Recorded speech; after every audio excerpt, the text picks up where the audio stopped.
Nunca imaginé que descubriría la traición de mi marido de la peor forma posible. Había desaparecido de casa llevándose las joyas valiosas que mi tío me dejó como herencia. Meses después, un conocido comentó que lo había visto en un restaurante nuevo en el centro. Cuando llegué allí, la verdad me golpeó como un puñetazo en el estómago. Mi marido había usado mis joyas para abrir aquel restaurante elegante a nombre de su amante. Siempre fui una mujer que prefería quedarse entre bastidores de la vida. Mientras otras mujeres de Sevilla se lucían en las fiestas de la ciudad, yo encontraba mi alegría en los pequeños gestos de cuidado. Y así pasé los últimos años de mi vida al lado del tío Ramón. Ramón era hermano de mi madre, un hombre que nunca se casó, nunca tuvo hijos. La vida lo había dejado solo en una casa demasiado grande para una sola persona. Cuando su salud empezó a deteriorarse, no dudé ni por un segundo. Cambié mi rutina, reorganicé mis días, y pasé a visitarlo religiosamente. 3 veces por semana cruzaba Sevilla en autobús, llevando sopas caseras, medicinas organizadas en frascos pequeños, y sobre todo mi compañía.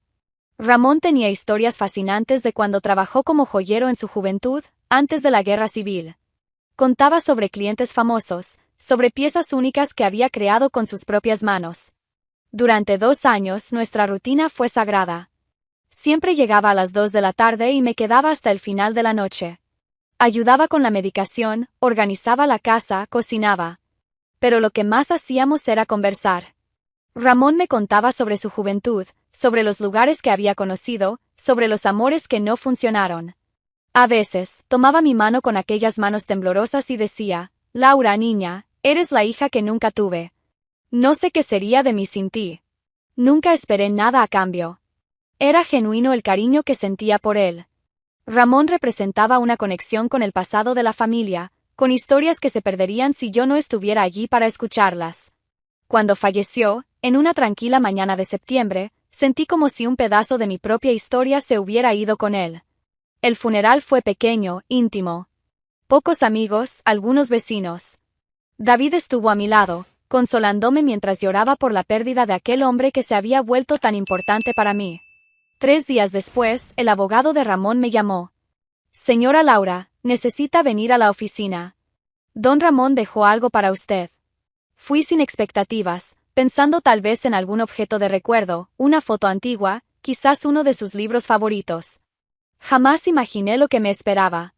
El abogado, un hombre serio de gafas gruesas, me entregó una caja de madera tallada. Cuando la abrí, no pude contener un suspiro de admiración. Allí estaban las joyas más hermosas que había visto en mi vida. Un collar de perlas con cierre de oro blanco, pendientes de diamantes que brillaban incluso bajo la tenue luz de la oficina, anillos con piedras que ni siquiera sabía nombrar, y una pulsera que parecía salida de un cuento de hadas. Todo impecablemente conservado, cada pieza guardada en pequeños compartimentos forrados de terciopelo. Son piezas que Ramón coleccionó durante toda su vida profesional, explicó el abogado. Él hizo cuestión de especificar que eran exclusivamente para usted, como agradecimiento por todo el cuidado y cariño. Sentí que los ojos se me llenaban de lágrimas nuevamente. No eran lágrimas de tristeza, sino de una emoción profunda. Ramón me había dejado algo mucho más valioso que piedras preciosas. Me había dejado el reconocimiento de que nuestra relación significó tanto para él como significó para mí. Esa noche llegué a casa todavía emocionada. David estaba viendo televisión en la sala, como siempre hacía después del trabajo en el taller mecánico. Me acerqué a él con la caja en las manos, ansiosa por compartir ese momento especial. David, no vas a creer lo que me dejó el tío Ramón, dije sentándome a su lado en el sofá. Abrí la caja lentamente, como quien revela un tesoro. Y eso era exactamente lo que estaba haciendo. La reacción de David fue inmediata, pero no de la forma que yo esperaba. Cuando David vio las joyas, algo cambió en sus ojos. No era admiración ni sorpresa por el gesto cariñoso del tío Ramón. Era otra cosa. Un brillo extraño, intenso, que me hizo sentir un escalofrío en la espalda. Vaya, Laura, esto es muy valioso, dijo, tomando el collar de perlas con una delicadeza que no combinaba con sus manos callosas de mecánico. ¿Tienes idea de cuánto puede valer esto? La pregunta me incomodó. No era sobre el valor sentimental, sobre lo que esas piezas representaban de mi relación con Ramón. Era sobre dinero. David, eso no importa. Lo importante es lo que significan, respondí, intentando recuperar el collar de sus manos. Pero no lo soltó. Siguió examinando cada pieza con una atención casi obsesiva. Claro que importa, Laura. Mira esto, dijo, tomando los pendientes de diamantes. Estos diamantes son enormes. Y este anillo, vaya, esta piedra es un rubí verdadero.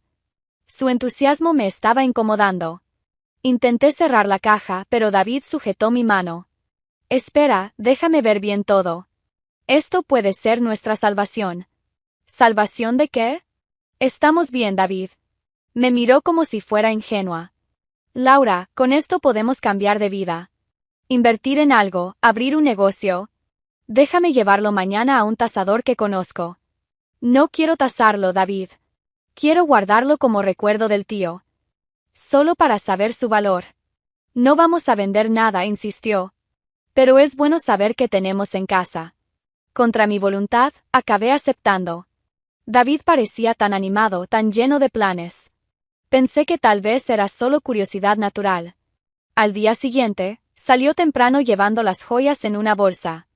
Prometió que volvería pronto.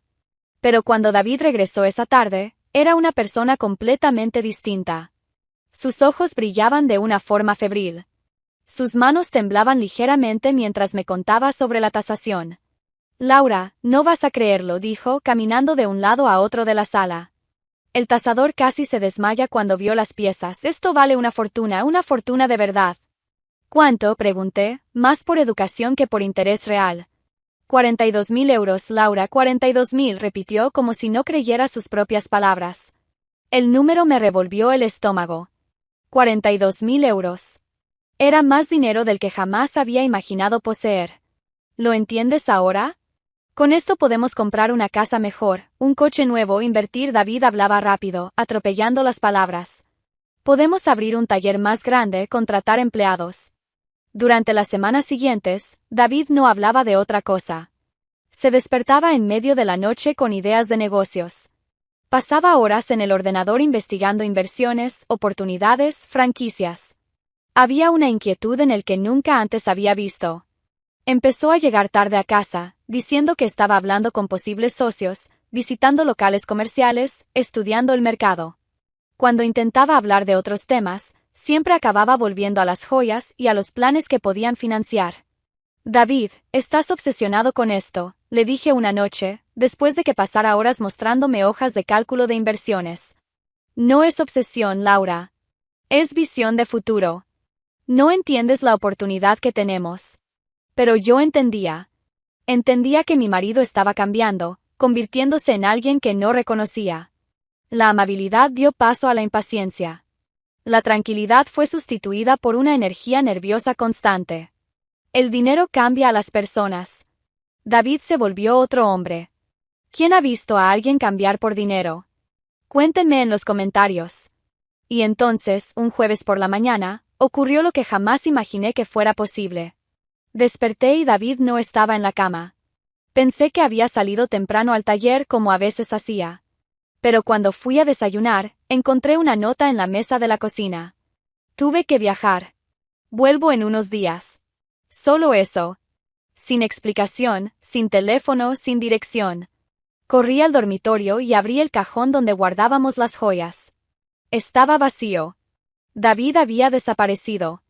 Y se había llevado todo. Durante 3 días, llamé a su celular sin parar. El número estaba fuera de servicio. Fui al taller donde trabajaba, pero el jefe me dijo que David había renunciado la semana anterior sin dar ninguna explicación. Revisé toda la casa buscando pistas, pero David se había llevado su ropa, sus documentos, todo. Como si nunca hubiera vivido allí. En los días que siguieron, viví una pesadilla de incredulidad. Me repetía a mí misma, entre lágrimas y desesperación. No puede ser, él no me haría esto, no es posible. Pero sí era posible. Y lo había hecho. Mi marido me había robado y desaparecido como un ladrón cualquiera. Y no dejó nada atrás, salvo mi humillación y el vacío de una casa que ahora parecía un mausoleo de mi propia ingenuidad. Pasaron los meses, arrastrados, pesados como el plomo. Intentaba reconstruir los pedazos de mi vida, pero era como armar un rompecabezas con la mitad de las piezas perdidas. David se había llevado mucho más que las joyas, Se había llevado mi capacidad de confiar, mi autoestima, mi paz. Algunas mañanas eran peores que otras. Me despertaba esperando oír el sonido de él en el baño, el olor del café que siempre preparaba. Pero la casa seguía silenciosa, vacía, resonando con mi propia soledad. Intentaba mantener la rutina. Salía a comprar pan, a pagar cuentas, para no volverme loca encerrada. Pero cada calle de Sevilla me traía recuerdos. Allí habíamos caminado de la mano, allá nos habíamos detenido a tomar cerveza una tarde de domingo. Y fue en una de esas caminatas sin rumbo cuando todo cambió. Volvía del mercado cuando me crucé con Paco, un vecino que vivía 2 calles más abajo. Conocía a David de vista, sabía que estábamos casados. Hola Laura, ¿cómo estás? ¿Y David? La pregunta me tomó por sorpresa. No sabía qué responder. Aún no le había contado a nadie sobre su desaparición. Era demasiado humillante admitir que mi propio marido me había robado. Está bien, balbuceé intentando parecer natural. Qué bien, dijo Paco sonriendo. De hecho, pensé que se habían separado o algo así. Lo vi el otro día en un restaurante nuevo en el centro, El Sabor de Luna. Estaba sirviendo vino, todo elegante. Pensé que había conseguido un trabajo nuevo. El estómago se me cayó. Las bolsas de la compra casi se me resbalaron de las manos. Restaurante, logré murmurar. Sí, ese que abrieron hace un par de meses en la calle de la Sierpe. Muy chic, caro. Me sorprendió ver a David allí, ya sabes cómo él siempre fue más sencillo. Paco siguió hablando, pero ya no escuchaba nada. Mi mente giraba, procesando la información. David estaba en Sevilla. Estaba trabajando. Estaba vivo y bien, mientras yo me marchitaba en casa. Apenas logré despedirme de Paco. Corrí a casa y arrojé las compras en cualquier rincón. Mi corazón latía tan fuerte que lo oía en los oídos. David estaba aquí. Todo este tiempo estaba aquí. Sin pensarlo 2 veces, tomé mi bolso y salí. Necesitaba verlo con mis propios ojos. Necesitaba respuestas. La calle de la Sierpe estaba tan concurrida como siempre. Caminé lentamente, buscando ese restaurante Sabor de Luna. Cuando lo encontré, me quedé parada en la acera varios minutos, intentando reunir valor. Era realmente elegante. Fachada moderna, letrero dorado, macetas con plantas bien cuidadas en la entrada. Muy distinto a cualquier lugar que David y yo hubiéramos frecuentado. Respiré hondo y entré. El interior era aún más impresionante. Mesas con manteles blancos, copas de cristal, iluminación tenue. Debió de costar una fortuna montarlo. Y entonces lo vi. David estaba al otro lado del salón, conversando animadamente con una mujer. Ella era elegante, bien vestida, llevaba un vestido que costaba más de lo que yo ganaba en un mes. Hablaban como pareja. La intimidad entre ellos era evidente. La forma en que ella tocaba su brazo, como él le sonreía. No había duda de lo que estaba pasando. Mi David, mi marido, estaba allí. Bien vestido, sonriente, feliz. Con otra mujer. Intenté acercarme, pero las piernas me temblaban. Cuando por fin logré dar unos pasos hacia ellos, David me vio. Su expresión cambió al instante. Sorpresa, luego pánico, luego algo que parecía ira. Le dijo algo rápidamente a la mujer y vino hacia mí, interceptándome antes de que pudiera acercarme a ella. ¿Qué haces aquí?, preguntó, agarrándome del brazo con fuerza. David, la gente me dijo que estabas aquí.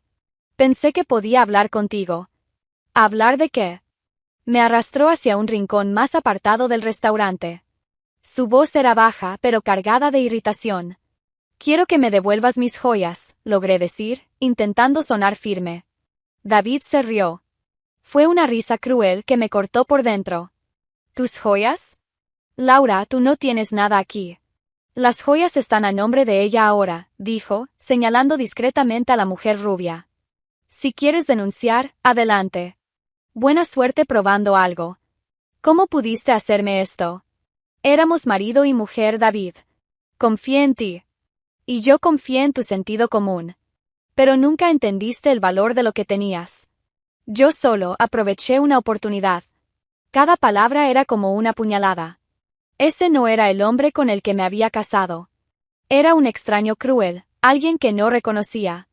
Ahora te sugiero que te vayas antes de que llame a seguridad, dijo ya empujándome hacia la puerta. No tienes nada que hacer aquí. La humillación fue completa cuando me acompañó hasta la puerta y prácticamente me arrojó a la calle, frente a todos los clientes que observaban la escena con curiosidad y vergüenza ajena. Caminé por las calles de Sevilla con los ojos llenos de lágrimas, las piernas temblorosas, el orgullo completamente destrozado. David no solo me había robado, me había humillado públicamente, me había tratado como a una intrusa cualquiera. Llegué a casa y me dejé caer en el sofá, sollozando como una niña. Pero en medio de las lágrimas y del dolor, algo empezó a nacer dentro de mí. Ya no era solo tristeza. Era rabia. Una rabia muda, profunda, que crecía con cada recuerdo de su cara burlona, de la forma en que me echó del restaurante. Él creía que había ganado. Pensaba que iba a aceptar en silencio, que iba a desaparecer como una perdedora. Pero David había subestimado algo, la fuerza de una mujer traicionada que aún tiene dignidad que defender. Durante días, me refugié en casa como un animal herido. Las palabras de David resonaban en mi mente como cuchillos cortando la misma herida una y otra vez. Tú no tienes nada aquí, buena suerte demostrando algo, las joyas están a nombre de ella ahora. Pasaba horas tumbada en el sofá, mirando al techo, tratando de entender cómo había llegado hasta ahí. Cómo había sido tan ingenua, tan confiada. Cómo no me había dado cuenta de quién era realmente David. Pero el dolor tiene un límite. Y después de una semana llorando, algo dentro de mí comenzó a rebelarse contra esa autocompasión. Era como si una voz interior gritara, ¡basta! No vas a dejar que él gane así. Empecé a recordar al tío Ramón. Las historias que me contaba, la fuerza que demostró al reconstruir su vida después de la guerra. La forma en que siempre me decía, Laura, niña, nunca dejes que nadie te robe la dignidad. Eso es lo único que realmente nos pertenece. Ramón. Las joyas. Nuestra historia juntos. Entonces me levanté del sofá por primera vez en días y fui al dormitorio. Al fondo del armario aún guardaba algunas cajas con las pertenencias que había traído de su casa después del funeral. Abrí la primera caja, fotos antiguas, algunos libros, gafas de lectura. La segunda tenía ropa que había separado para donar. Pero en la tercera caja, en el fondo, debajo de un montón de papeles viejos, mi mano tocó algo que hizo que mi corazón se acelerara. Era un sobre amarillento, con mi nombre escrito con la caligrafía temblorosa pero aún elegante de Ramón. Cuando lo abrí, encontré una carta de 2 páginas, cuidadosamente escrita a mano. Mi querida Laura, comenzaba la carta. Si estás leyendo esto es porque ya no estoy aquí. Quiero que sepas que los últimos años a tu lado fueron los más felices de mi vida. Me diste algo que creí que nunca tendría, una familia. Mis manos temblaban mientras leía. Ramón describía cada joya, explicando su origen, cuándo había sido hecha, para quién. Hablaba del collar de perlas que creó para una condesa, de los pendientes de diamantes que fueron encargados para una boda real. Pero al final de la carta, había algo que hizo que el estómago se me encogiera de emoción. Laura, estas joyas son mi herencia exclusiva para ti.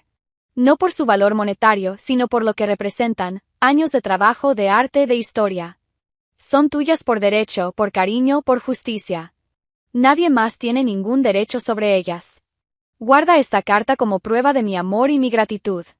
Y ahí estaba, la firma de Ramón con reconocimiento notarial. Apreté la carta contra el pecho y lloré. Pero esta vez no eran lágrimas de dolor. Eran lágrimas de alivio, de esperanza, de fuerza renovada. Ramón había pensado en todo. Había dejado la prueba de que esas joyas eran legítimamente mías. David pudo haberme robado, pero no podía borrar la verdad. Al día siguiente, llamé al abogado de la familia, el doctor Martínez. Lo conocía desde niña, había manejado los asuntos legales de mis padres durante años. Era un hombre serio, respetado, alguien en quien podía confiar. Laura, qué sorpresa. ¿Cómo estás? Lamento mucho la pérdida de tu tío. Doctor Martínez, necesito su ayuda. Es urgente. Concerté una cita para esa misma tarde. Cuando llegué a su oficina, llevaba la carta de Ramón en una carpeta, protegida como si fuera el documento más valioso del mundo. El doctor Martínez leyó la carta 2 veces, examinando cuidadosamente la firma y el reconocimiento notarial. Laura, esto es un documento legalmente válido. Tu tío fue muy inteligente al reconocer la firma en notaría.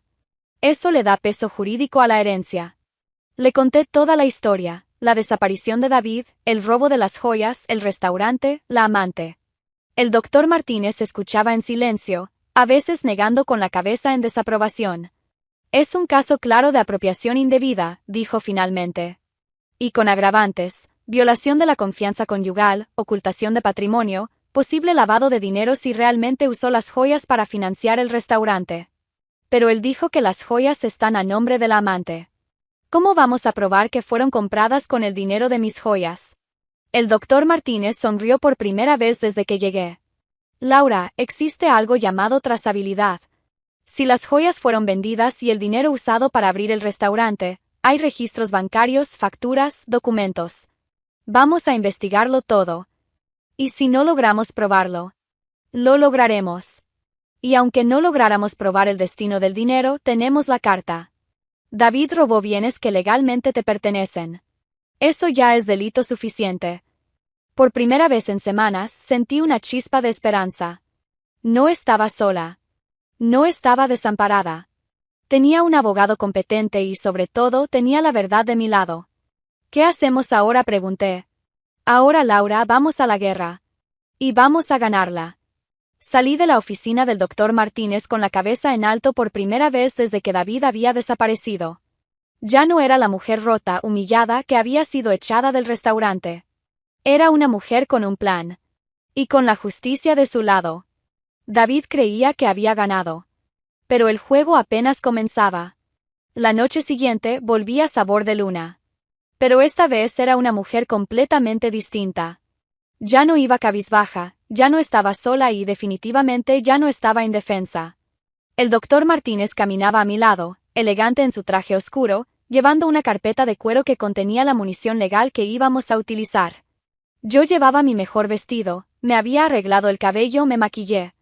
Quería que David me viera exactamente como estaba, de pie, fuerte y lista para la guerra.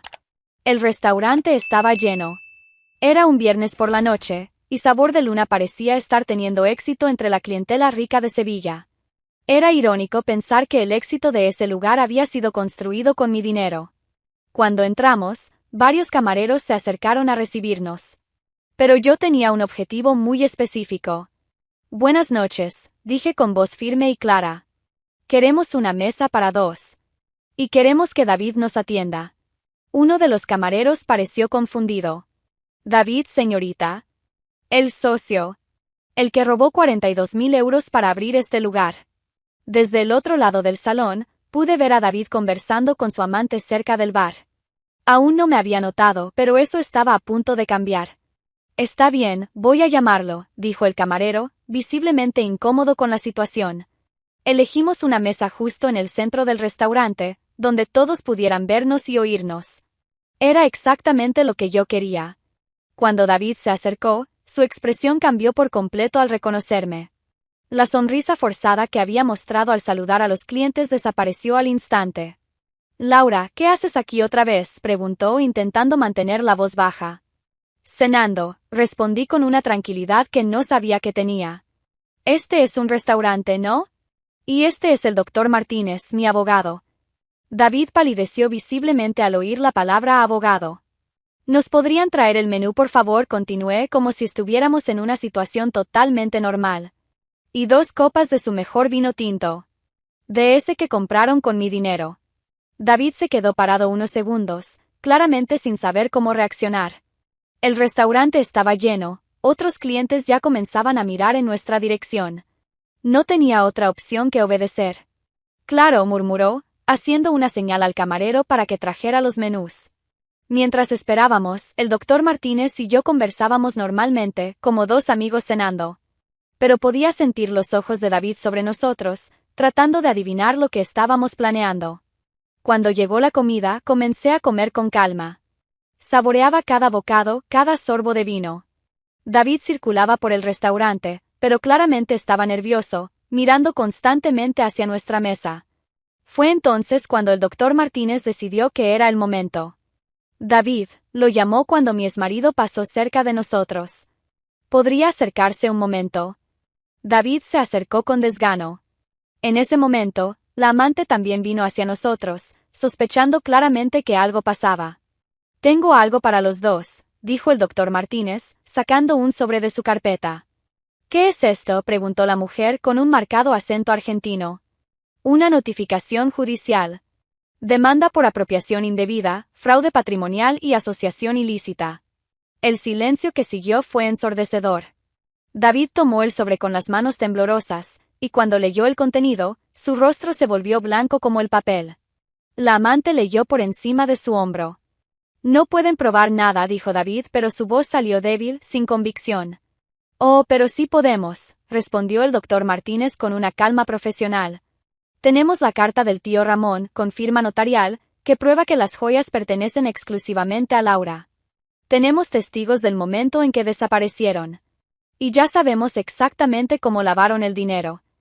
La amante, que hasta entonces intentaba mantener la compostura, finalmente la perdió. David, dijiste que no había forma de rastrearlo, susurró ella, lo suficientemente alto como para que yo pudiera oírlo. Sofía, cállate, gruñó David entre dientes. Ah, qué interesante, dije yo, sonriendo por primera vez en la noche. Así que la señora Sofía lo sabía todo. ¡Qué sorpresa! Sofía me miró con una mezcla de rabia y desesperación. No entiendes nada. David me contó todo sobre ti. Una mujer amargada, que no sabía valorar lo que tenía. ¿Y pensaste que era buena idea ayudar a mi marido a robarme? ¿Ayudar?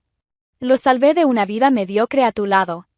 La conversación se volvía cada vez más alta, y otros clientes empezaban a dejar de comer para presenciar el drama que se desarrollaba. Salvarlo robando 42.000 euros a una viuda, dijo el doctor Martínez. ¡Qué heroína! El restaurante será investigado, continuó el abogado, ahora hablando lo suficientemente alto como para que varias mesas cercanas lo oyeran. Todos los bienes adquiridos con el producto del robo serán confiscados. Y ustedes dos responderán penalmente por cada euro robado. David intentó una última jugada desesperada. Laura, podemos hablar. Tal vez llegar a un acuerdo. Un acuerdo, reí, genuinamente divertida. David, me humillaste, me robaste y me echaste de aquí como si fuera una mendiga. ¿Y ahora quieres un acuerdo? Levanté mi copa de vino como si fuera a brindar. Quiero proponer un brindis, dije en voz alta, para que todo el restaurante escuchara. Por los 42.000 euros que financiaron este hermoso establecimiento. Dinero que mi querido exmarido robó de mi herencia para impresionar a su noviecita. Todo el restaurante estaba ahora pendiente. Algunas personas ya tenían sus teléfonos en la mano, grabando la escena. Y otro brindis, continué, por la justicia, que mañana por la mañana tocará su puerta con una orden de incautación. Sofía estaba visiblemente desesperada. David, dijiste que ella nunca descubriría nada. Lo prometiste. Sofía, por el amor de Dios, deja de hablar. Pero ya era demasiado tarde.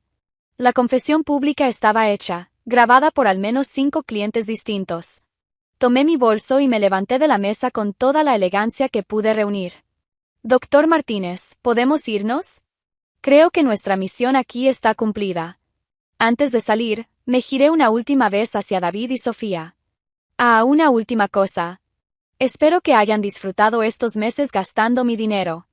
Porque donde van, estoy segura de que el menú es mucho más limitado. Venganza en su punto. Una mujer traicionada y organizada es una fuerza de la naturaleza. ¿Laura hizo bien? Opiniones en los comentarios. Salimos del restaurante bajo la mirada atónita de todos los presentes. David y Sofía quedaron parados en medio del salón, ella llorando, él sujetando la notificación como si fuera una sentencia. El proceso avanzó como una avalancha implacable. Con las pruebas que teníamos, la carta de Ramón, las confesiones grabadas por los clientes del restaurante, y sobre todo la investigación financiera que logró realizar el doctor Martínez, la justicia no dudó ni un segundo. En 3 semanas, David y Sofía fueron imputados por apropiación indebida, asociación ilícita, lavado de dinero y fraude. Los videos grabados por los clientes esa noche se difundieron por las redes sociales, convirtiendo el caso en un escándalo público en Sevilla. La primera victoria llegó rápido. El juez decretó la incautación inmediata de todos los bienes de la pareja. Sabor de Luna fue clausurado una mañana de lunes, con Sofía llorando en la acera mientras los oficiales colocaban las cintas de interdicción. Pero yo no sabía nada, gritaba a las cámaras que se habían reunido en el lugar. Era patético verla fingir inocencia después de todo lo que había confesado públicamente aquella noche. David intentó una defensa aún más ridícula. Su abogado alegó que las joyas eran bien común de la pareja, y que él tenía derecho a usarlas. Pero el doctor Martínez destruyó ese argumento en 5 minutos, presentando la carta de Ramón que dejaba explícito: las joyas eran una herencia exclusivamente mía. La investigación reveló todo. David había vendido las piezas a un intermediario en Madrid por 55.000 euros, 13.000 más que la tasación original. Con ese dinero, financió no solo el restaurante, sino también un apartamento elegante donde vivía con Sofía. Todo fue confiscado. El restaurante, el apartamento, incluso el coche importado que conducía Sofía. Cuando la agencia tributaria española terminó de revisar sus cuentas, descubrió que habían evadido impuestos sobre todo el dinero robado. Las sentencias llegaron 6 meses después del inicio del proceso. David, multa de 60.000 euros y 300 horas de trabajo comunitario por apropiación indebida agravada y lavado de dinero.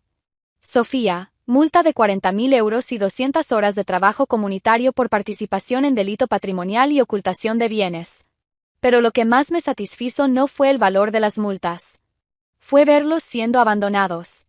La familia de Sofía, que tenía una reputación respetable en Buenos Aires, cortó completamente relaciones con ella.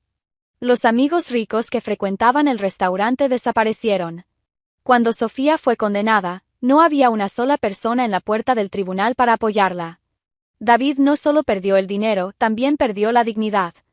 El taller donde trabajaba antes del robo se negó a readmitirlo. Los antiguos compañeros le dieron la espalda cuando supieron la historia.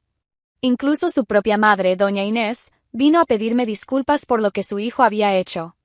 Laura, niña, lo crié mejor que eso, me dijo llorando en mi sala. No sé en qué fallé. No sentí rabia por doña Inés. Era una mujer sencilla, honesta, que había criado a un hijo que resultó ser un ladrón. La culpa no era suya. Con el valor recuperado de la venta forzada de los bienes de David y Sofía, logré no solo recuperar el equivalente de mis joyas, sino también recibir una indemnización por los daños morales. El juez fue categórico: la víctima sufrió humillación pública y trauma psicológico que deben ser compensados. En total, recibí 82.000 euros. Pero el dinero, por más bienvenido que fuera, no era lo más importante. Lo más importante era la sensación de que se había hecho justicia. Que no me había quedado callada. Que había luchado y vencido. Con el dinero de la indemnización, tomé una decisión que cambiaría mi vida por completo: dejé Sevilla. Ya no podía caminar por las calles de la ciudad sin recordar a David, el restaurante, toda la humillación. Cada esquina traía un mal recuerdo. Necesitaba un nuevo comienzo. Elegí Valencia. Una ciudad lo suficientemente grande como para permitirme anonimato, pero no tan grande como para hacerme sentir perdida. Compré un apartamento pequeño pero acogedor cerca de la playa, donde podía escuchar el mar cada mañana. Abrí una pequeña tienda de antigüedades en el centro histórico de la ciudad. No lo hice por necesidad económica, el dinero de la indemnización me daba seguridad por muchos años. Lo hice porque necesitaba un propósito, algo que me hiciera levantarme cada mañana con ganas. La tienda se convirtió en mi refugio. Restauraba muebles antiguos, negociaba con coleccionistas, conversaba con turistas curiosos sobre la historia de las piezas. Era un trabajo que me daba paz, que me conectaba con cosas duraderas, verdaderas. A veces, los clientes me preguntaban si estaba casada, si tenía familia. Yo siempre respondía con una sonrisa: soy una mujer libre. Y eso era exactamente lo que era. Libre de mentiras, libre de traición, libre de cualquier cosa que no fuera verdadera en mi vida. Hoy, cuando camino por la playa de Valencia al atardecer, o cuando abro mi tienda por la mañana, o cuando restauro una pieza antigua devolviéndole su belleza original, pienso en el tío Ramón. Él me dejó mucho más que joyas.